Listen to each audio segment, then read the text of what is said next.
साथियों, सबसे पहले मैं उन महापुरुषों का नमन करते हुए अपनी बात रखूंगा जिन महापुरुषों के आज भी हम लड़ाई लड़ रहे हैं।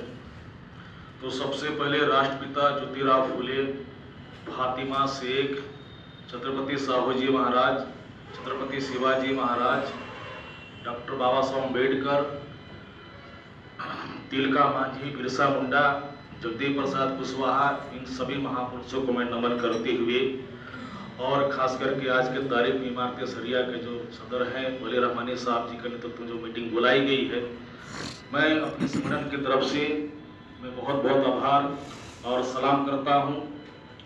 साथियों, ये जो देश में जो परिस्थिति निर्माण हुई है एनआरसी और सीए और एनपीआर को लेकर के, जो काफी बवाल और मरने और मारने की नौबत आ गई है देश भर में, इसको लेकर के बहुजन क्रांति मोर्चा जो वामसेप का एक फ्रंटल ऑर्गेनाइजेशन है, जो नॉन पॉलिटिकल ऑर्गेनाइजेशन है, बहुजन क्रांति मोर्चा, उसके बैनर तले 29 जनवरी 2020 को भारत बंद का आह्वान किया गया है, जिसका राष्ट्रीय संयोजक मान्यवर आदरणीय वामन मेश्राम साहब का नेतृत्व में ये आह्वान किया गया है कि भारत को 29 जनवरी को एनआरसी और सीएए एनपीआर को लेकर बंद बुलाई गई है।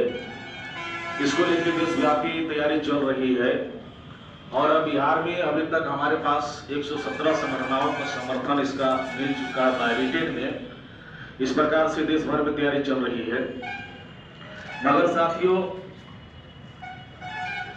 जिस एनआरसी की बात कर रहे हैं और एनपीआर की बात कर रहे हैं, सीए की बात कर रहे हैं, जिस समाज के क्षति पहुंचने वाली, नुकसान पहुंचने वाली उस समाज को एनआरसी है क्या, सीए है क्या, एनपीआर है क्या, उनको तो शब्द भी कभी नहीं सुने उन लोगों ने, क्योंकि मीडिया के भी लोग उनको बताने का काम नहीं कर रहे हैं और बल्कि मीडिया के द्वारा यह प्रोपेगेंडा किया जा रहा है कि केवल मुसलमानों की समस्या है ये।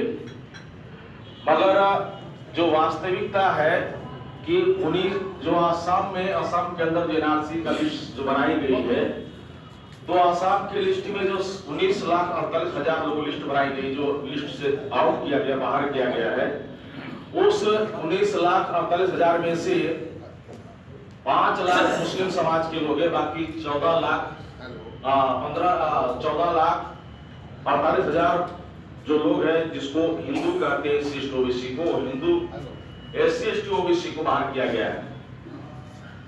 और वो ऐसा लॉजिक दे रहे हैं कि ये बांग्लादेशी लोग हैं, ये बाहर के लोग हैं, विदेशी लोग हैं, हम इसको असम से बाहर कर रहे हैं, ये बांग्लादेश से आए हुए लोग हैं। मैं थोड़ा आपको कुछ तथ्य, हिस्टोरिकल तथ्य आपके सामने में रखना चाहता हूं आज के मौके पर कि जो 19,48,000 लोगों को जो एनआरसी की लिस्ट से बाहर किया गया आसाम में, और उनको ये कंडीशन लगाया गया कि बांग्लादेशी लोग हैं, ये रिफ्यूजी लोग हैं, ये घुसपैठिया लोग हैं। दरअसल जिसको नाम बांग्लादेश रखा गया है, वो बांग्लादेश 13 अगस्त 1947 के पहले वो जो जगह है वो भारत में थी, और वो वही जगह है जहां से डॉक्टर बाबा साहब अम्बेडकर को चुन करके लोगों ने संविधान सभा के अंदर भेजे थे। वही जगह के लोग हैं, जिस जगह का नाम है खुलना, जसौर, फरीदपुर और बोईसा।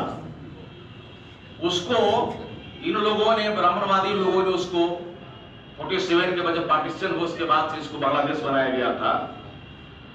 तो वहां से अगर आसाम में है माइग्रेट किए हुए लोग हैं, उनको बांग्लादेशी बोल रहे हैं, विदेशी घोषित कर रहे हैं, मगर जो जगह है वो भारतीय जगह है। क्योंकि मौर्य काल का जो नक्शा बता रहा है, भारत का जो मैप है वो अफगानिस्तान से भी आगे रशिया की बॉर्डर लगती है। तो इन लोगों ने भारत को कई बार टुकड़े किए, 11 बार के आसपास, लगभग 11 बार इन लोगों ने भारत को टुकड़ा किया। इस बार भी टुकड़ा करने की योजना इन लोगों की है। तो जो ऐसा प्रोपेगेंडा किया जा रहा है कि मुसलमानों का समस्या ये सबसे ज्यादा समस्या, भयंकर समस्या आज की तारीख में एससी एसटी ओबीसी की समस्या है। और इनको ये भी बताई जा रही है कि ये हिंदुत्ववादी लोगों की सरकार है। अगर ये हिंदुत्ववादी लोगों की सरकार है और वो एससी एसटी ओबीसी को हिंदू मानते हैं, तो फिर हिंदू हिंदू पर क्यों अन्याय कर रहा है? मेरा एक मौलिक सवाल है। अगर हिंदुत्ववादी का सरकार है और एससी ओबीसी को हिंदू मानते हैं वो लोग, तो फिर हिंदू जो वहां निकाला गया है 14,45,000, तो सारे सारे एससी ओबीसी के लोग हैं जिनको आप हिंदू बोलते हो। इसका मतलब है कि हिंदू नाम का जो खेल खेला जा रहा है, ये तो हिंदू नाम का कोई धर्म नहीं है भारत में, और हिंदू शब्द भी भारतीय नहीं है। संविधान के किसी पन्ने पर हिंदू शब्द का, हिंदुस्तान शब्द का जिक्र नहीं किया गया है, बल्कि बाबा साहब अम्बेडकर को जो अवसर मिला था संविधान सभा के अंदर में, तो उन्होंने इंडिया का जो ट्रांसलेशन किया गया है, तो बाबा साहब अम्बेडकर ने इंडिया का ट्रांसलेशन किया था Bharat, India that is Bharat, क्योंकि बाबा साहब अम्बेडकर को मालूम था कि ब्राह्मणों को अवसर मिलेगा ट्रांसलेट करने का, तो इंडिया का ट्रांसलेशन करेगा ब्राह्मण लोग, तो इंडिया को हिंदुस्तानी ट्रांसलेशन करेगा। इसलिए बाबा साहब अम्बेडकर ने एक आर्टिकल को, केवल एक आर्टिकल को उसने ट्रांसलेशन किया बाबा साहब अम्बेडकर ने, और लिखा इंडिया दैट इज भारत, ये भारत है। अगर ये हिंदुओं का स्थान, अगर हिंदुस्तान में हिंदुओं का स्थान है, तो बाकी लोग कहां जाएंगे? सिख कहां जाएंगे? बुद्धिस्ट कहां जाएंगे? जैन कहां जाएंगे? ईसाई कहां जाएंगे? एससी कहां जाएंगे? एसटी कहां जाएंगे? ओबीसी के लोग कहां जाएंगे? इसलिए इंडिया ये हिंदुस्तान नहीं है, पहली बात। क्योंकि जिन लोगों से हम लड़ाई लड़ना जा रहे हैं, उनको हम हिंदुत्ववादी कर रहे हैं, तो हमको शब्दों का भी ख्याल रखना पड़ेगा। क्योंकि संघ परिवार का निर्माण 1925 में किया गया, और 2025 में उसका 100 साल पूरा होने जा रही है। तो 100 साल के उपलक्ष्य पर उन लोगों ने मोहन भागवत जी के नेतृत्व में वो संविधान का भी रचना निर्माण कर दिया गया है। वो सोशल मीडिया पर वायरल भी हो रहा है। वो संविधान ऑलरेडी बन चुका है, जिसका नाम मनुस्मृति है, और जिनको पढ़ने का, लिखने का, शपथ रखने का अधिकार नहीं था, उनको आजाद भारत में फिर वहीं पर ले जाना चाहता है जहां से उनके पूर्वज जो आए ऊपर चढ़ करके आए। तो सबसे बड़ी बात इसमें है कि जब से इस देश में डीएनए का रिसर्च किया गया और प्रमाणित किया गया कि जो भारत का जो रूलिंग कास्ट के लोग हैं, वो डीएनए के आधार पर विदेशी है। मैं स्पष्ट करने के आदी हूं, क्योंकि मैं समाज में जागरण का काम करता हूं, मैं एक प्रचारक हूं, तो मेरा स्पष्ट करने की मुझे आदि है। तो डीएनए के आधार पर ये रूलिंग कास्ट के जो ब्राह्मण लोग हैं, ये विदेशी लोग हैं। ये टाइम्स ऑफ इंडिया में खबर छप करके आई हुई है 2001 में, और अमेरिका की कोटा यूनिवर्सिटी में माइकल बमसाद के नेतृत्व में रिसर्च किया गया हुआ है, और ये प्रमाणित कर दिया गया है कि ब्राह्मणों का डीएनए 99 रसिया से मिलता है। तो जब से हमने डीएनए का मुद्दा उठाया इस देश के अंदर में, तो ब्राह्मणों को लगा कि तो बहुत खतरा पैदा हो गया। इसलिए उन लोगों ने भारत के नागरिक, जो भारत का मूल निवासी, जो एससी, ओबीसी और कन्वर्टेड जो माइनॉरिटीज के लोग भारत में रहते हैं, ये सारे डीएनए के आधार पर भी जो भारत के मूल निवासी लोग हैं, एससी, एसटी, ओबीसी और कन्वर्टेड लोग, सिख, बुद्धिस्ट, जैन, ईसाई, इस्लाम, इनका सब सारे डीएनए एक है भारत के मूल निवासी। आपकी बात ये सुन लिया था, टाइम का सवाल है। मैं वही कंप्यूटर वहीं पर जा रहा हूँ, मैं कंप्यूटर वहीं पर जा रहा हूँ।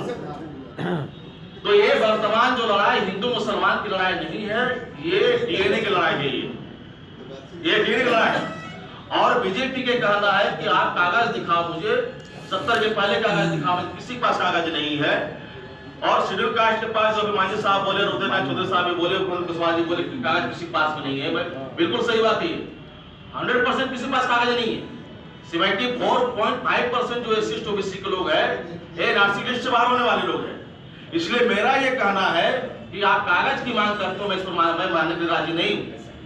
मैं डीएनए बेस्ड पर मानने के लिए तैयार हूं। अगर आप एनआरसी लागू करते हो भारत में, आप लागू करो, मगर डीएनए के आधार पर लागू करो। मेरा ये कहना है, बस इतना ही कहना मुझे कि आप लागू करो, मगर डीएनए के आधार पर लागू करो।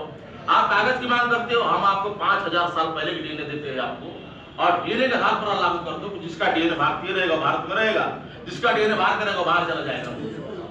अब ये साइंस की बात है, कागज की बात, कागज तो जाकर बन जाएगा, वहां सरकारी दफ्तर बन जाते हैं कागज, मगर डीएनए तो बनेगा नहीं।